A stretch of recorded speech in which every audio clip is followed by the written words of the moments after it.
लेकिन चूहा अपने बिल में वैसे ही रहता है। अब आप ये देखिए कि वो चूहा जिसने चूहेदान को देखा था और भागता हुआ इन सब लोगों के पास गया था और इन लोगों ने इग्नोर कर दिया था, अगर ये उसको थोड़ा सा सीरियस ले लेते तो शायद ये सब लोग भी बच जाते चूहे के साथ। यही सब कुछ होता है हमारे साथ भी। जब हमारे साथ कुछ होता है तो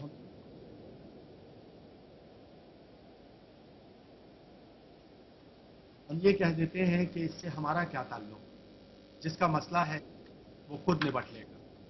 लेकिन अल्टीमेटली ये हम सबका यकसा मसला होता है, और जब तक हम इसको मिलजुल कर सुलझाने की कोशिश नहीं करेंगे हम कामयाब नहीं हो पाएंगे।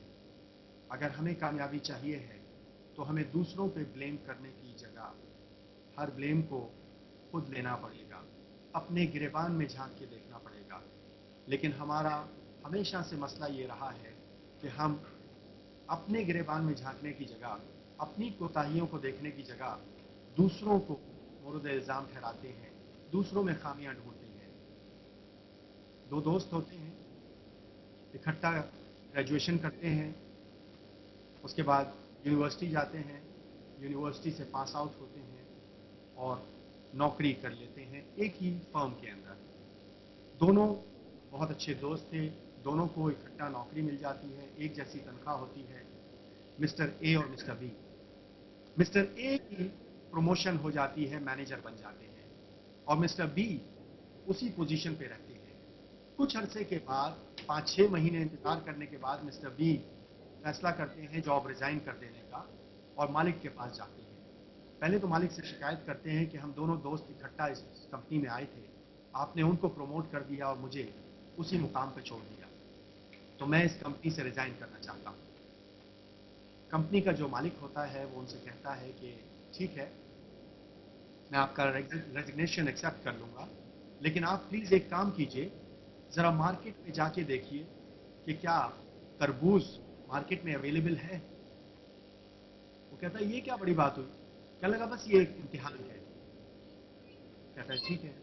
वो मार्केट जाता है और मार्केट से 1 घंटे के बाद वापस आता है और मालिक से कहता है हाँ तरबूज मार्केट में मौजूद है। मालिक कहता है कि क्या प्राइस है उसकी। कहता है वो तो मैंने पूछी नहीं, मैं अभी पता करके आता हूँ। फिर जाता है, पता करके आता है कि उसकी प्राइस 12 रुपए किलो है। वापस आता है, कहता है 12 रुपए किलो मिल रहा है। मालिक पूछता है कि तकरीबन एक तरबूज कितने किलो का होगा। कहता है ये तो मैंने देखा नहीं, मैं पूछ के आता हूँ। फिर जाता है, पूछ के आता है कि तरबूज कितने किलो का है तकरीबन, तो वो कहता है कि 10-12 किलो का एक तरबूज है, एवरेज 10 किलो का होगा। वापस आके बताता है कि 10 किलो का एक तरबूज है। मालिक कहता है तकरीबन उसके पास कितने तरबूज होंगे। कहता है ये तो मैंने पूछा नहीं, मैं पूछ के आता हूँ। फिर पूछ के आता है, वो कहता है कि मेरे पास तकरीबन 300 तरबूज हैं। अच्छा, इस सब चीज से मिस्टर बी बिल्कुल बेखबर है। मालिक उसको अपने रूम में बिठा लेता है मिस्टर ए को और कहता है अब मैं आपको बताता हूँ कि मिस्टर बी ने इतनी तरक्की किस तरह की। मिस्टर बी को अपने रूम में बुला के कहता है कि प्लीज जरा मार्केट में जाके देखें क्या तरबूज अवेलेबल हैं। वो कहता है ठीक है। मिस्टर बी मार्केट जाता है, 1.5 घंटे के बाद वापस आता है। मालिक से कहता है कि तरबूज मार्केट में अवेलेबल हैं और एक ही दुकान पे अच्छे तरबूज मौजूद हैं, तकरीबन 12 रुपए किलो दे रहा है और एक तरबूज तकरीबन 10 किलो का है, और अगर हम 10 तरबूज लेते हैं तो वो 12 की जगह 10 रुपए किलो देने पे तैयार है। इसका मतलब है कि अगर हम 10 तरबूज लेंगे तो हम 300 रुपए सेव करेंगे, और उसके पास टोटल स्टॉक 300 तरबूजों का है। अगर हम साढ़े 300 तरबूज उससे खरीद लेते हैं तो वो हमको 6,000 रुपए का डिस्काउंट देने को तैयार है और 8 रुपए किलो तरबूज देने को तैयार है। ये बात सुनकर मिस्टर ए खुद खड़ा होता है और कहता है कि आज मुझे पता चल गया कि मैं क्यों तरक्की हासिल नहीं कर सका और मेरे दोस्त ने तरक्की किस तरह हासिल की। अब मुझे इस कंपनी से रिजाइन नहीं दे,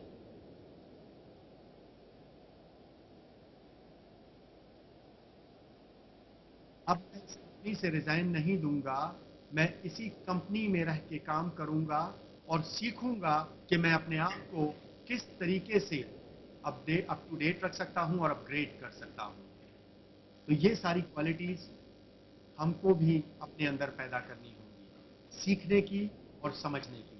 سیکھنے کا عمل ساری زندگی جاری رہتا ہے، اور جس دن آپ یہ سمجھ لیا کہ آپ کو سب کچھ آ گیا، اس دن سے آپ کا ڈاؤن فال شروع ہو جائے گا۔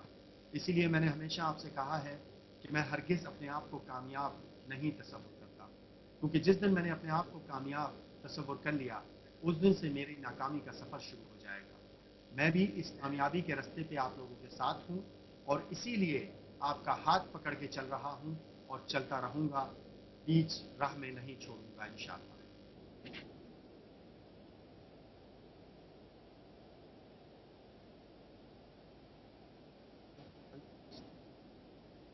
بہت زیادہ خوشی ہو رہی ہے آپ سب لوگوں کو خوش دیکھ کر، اور میں آپ لوگوں کو جس طرح ہمیشہ سے کہتا آیا ہوں کہ سب لوگ ساتھ مل کے رہیں، کوشش یہ کریں کہ جس طریقے سے آج تک ہم لوگوں نے ساری پرابلمس کو اکٹھا مل کے فیس کیا ہے اور ان کا حل نکالا ہے، آگے چل کے بھی کوئی ہمیں توڑ نہ سکے اور ہمیں بکھیر نہ سکے۔ اور یہ صرف اسی صورت میں پاسبل ہوگا جب ہم سب لوگوں نے ایک دوسرے کا ہاتھ پکڑا ہوا ہوگا اور ہمیں ایک دوسرے سے کوئی گلا شکوہ نہیں ہوگا۔ تو کوشش یہ کریں کہ محبت کے ساتھ، ایمانداری کے ساتھ، نیک نیتی کے ساتھ وہ کام کریں جس کی ہمارے وطن عزیز کو اس وقت ضرورت ہے۔ ہمارے ملک کو ضرورت ہے اس کام کی کہ ہمارے ملک میں ایسے نوجوان ہوں جو غلط راستے پہ نہ چلیں، نیک نیتی سے، ایمانداری کے ساتھ چل کے اپنا اور اپنے گھر والوں کا اچھی طریقے سے پیٹ بھی بھریں اور ان کے خوابوں کو پورا کریں۔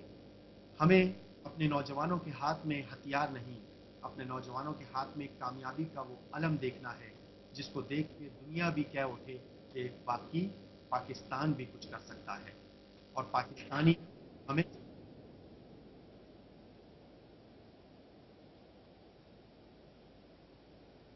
پاکستانی ہمیشہ سے سر اٹھا کے جیا ہے، اور اگر ہمیں آگے بھی سر اٹھا کے جینا ہے تو ہمیں دنیا کو دکھانا ہوگا کہ ہم پاکستانی ہیں اور ہم وہ سب کچھ کر سکتے ہیں جو دنیا کا اس وقت دوسرے ممالک کر رہے ہیں، یورپ میں ہو رہا ہے، امریکہ میں ہو رہا ہے، ہم ان سے بہتر کر سکتے ہیں، اور ہم یہ ثابت کریں گے کہ ہم کسی سے کم نہیں ہیں۔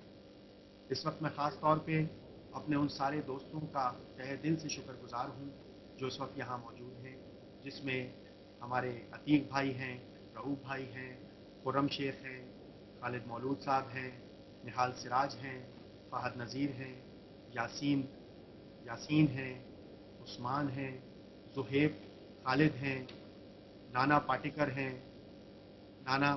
ہیں، عمران ممتاز ہیں، فیصل شاہ ہیں، قاضی اویس خالد ہیں، اور ان کے علاوہ بہت سارے وہ لیڈر جن کا اگر نام لیا تو 550 نام آپ سوچ سکتے ہیں، اس وقت جو روم میں 550-600 لوگ موجود ہیں، اگر سب کا نام لیا تو صبح ہو جائے گی۔ خاص طور پہ میں اطہر ہاشمی کا، عامر بھائی کا، اور سمیع خان صاحب کا جو ہمارے لائر ہیں، شکریہ ادا کرنا چاہتا ہوں، جنہوں نے اس خوبصورت پروگرام کو سجانے میں اور اس کے لیے وہ ساری کوششیں کی جو اس پروگرام کو کامیاب بنانے کے لیے ضروری تھیں، اور الحمدللہ یہ پروگرام ہمارا ہمیشہ کی طرح پہلے سے بہت اچھا ہوا، اور آگے بھی ایسے ہی پروگرام ہوں گے۔ اب میں عدنان سے ریکویسٹ کروں گا کہ آپ سے تھوڑی سی بات کر لیں، اور عدنان آپ کے ساتھ ہیں۔ السلام علیکم، کیسے ہیں آپ سب لوگ؟ سیلیبریٹ کر رہے ہیں سب لوگ مل کے اپنی کامیابی؟ آپ لوگوں کی تو آواز ہی نہیں آ رہی مجھے۔ کیا اب آواز آئی؟ Very good. اصل میں جو پروموشن کامران بھائی نے آپ کو بتائی وہ صرف تھوڑے عرصے کے لیے تھی، اور اس میں آپ لوگوں کو 50 بائکس دی گئی تھیں۔ آخر میں بڑی ہی کوششوں سے سارے لیڈرز کے ساتھ مل کے وہ بندوبست کیا گیا کہ آج سارے جتنے بھی دوست بیٹھے ہوئے ہیں یہاں پر، تقریباً 250-300 لوگ آلریڈی $200 کمپنی سے حاصل کر چکے ہیں۔ میں یہی کہنا چاہوں گا یہاں پر کہ ہم لوگ پاکستانی ہیں، اور ہماری ہمیشہ کوشش یہ ہوتی ہے کہ پاکستان میں ڈالرز لے کے آئیں، اور یہی ہماری بھی کوشش ہے کامران بھائی کی، میری، اور ہمارے ساتھ جتنے بھی ساتھی ہیں، کہ بجائے اس کے کہ ہم ملک سے باہر پیسے بھیجیں، ہم ملک میں ڈالر لے کے آئیں۔ اور اسی لیے ایک شعر آپ کی خدمت میں عرض کروں گا کہ کب تک بھلا یہ غیر کی قوت پہ انحصار، کب تک بھلا یہ غیر کی قوت پہ انحصار